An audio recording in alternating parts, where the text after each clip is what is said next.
ओम शांति। 10 अगस्त 2022 आज की अव्यक्त मुरली शांति में बैठकर सुनेंगे और आत्मसात कर लेंगे। बाबा कहते हैं, बाप को दिल के स्नेह प्रेम, दिल की श्रेष्ठ भावना वाली आत्माएं प्रिय हैं। दिल का स्नेह प्रेम ही श्रेष्ठ प्राप्ति कराने का मूल आधार है। दिलाराम बाप को पसंद ही दिल का स्नेह है। इसलिए जो भी हो, जैसे भी हो, लेकिन परमात्मा को पसंद हो, इसलिए अपना बना लिया। दुनिया वाले अभी इंतजार ही कर रहे हैं, बाप परमपिता परमात्मा आएगा, उस समय ऐसा होगा वैसा होगा। लेकिन आप सबके मुख से दिल से क्या निकलता है, पा लिया। आप संपन्न बन गए और वह बुद्धिवान अब तक परखने में ही समय समाप्त कर रहे हैं। इसलिए ही कहा गया है, भोलानाथ बाप है। पहचानने की विशेषता ने विशेष आत्मा बना लिया। पहचान लिया, प्राप्त कर लिया। ये वाणी 30 दिसंबर 1985 से उच्चारित है। बाबा कहते, निर्बल आत्मा है वह शक्तिशाली आत्मा है, सर्वशक्ति संपन्न है वह शक्ति स्वरूप संपन्न है। यह सब पहचान कर्म से ही होती है, क्योंकि कर्म द्वारा ही व्यक्ति और परिस्थिति के संबंध व संपर्क में आते हैं।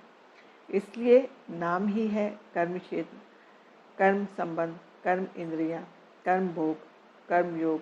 तो इस साकार वतन की विशेषता ही कर्म है। ये वाणी 19 मार्च 1982 से उच्चारित है। बाबा कहते, हर कर्म त्रिकालदर्शी बन करने से कभी भी कोई कर्म विकर्म नहीं हो सकता, सदा सुकर्म होगा। त्रिकालदर्शी अर्थात कर्म के आदि मध्य अंत को जाने, उसके परिणाम को पहले से सोच समझ फिर कर्म में आना। त्रिकालदर्शी न बनने के कारण ही व्यर्थ कर्म व पाप कर्म होते हैं। ऐसे ही साक्षी दृष्टा बन कर्म करने से कोई भी कर्म के बंधन में कर्म बंधनी आत्मा नहीं बनेंगे। कर्म के फल श्रेष्ठ होने के कारण कर्म संबंध में आवेंगे, बंधन में नहीं। ये वाणी 30 जनवरी 1979 से उच्चारित है। बाबा कहते, कुर्बान व फिदा होने वाले अनेक परवाने हैं, लेकिन कुर्बान होने के बाद क्षमा के स्नेह प्रेम में, क्षमा समान बनने में, कुर्बानी करने में नंबरवार है। वास्तव में कुर्बान होते ही हैं दिल के स्नेह के कारण।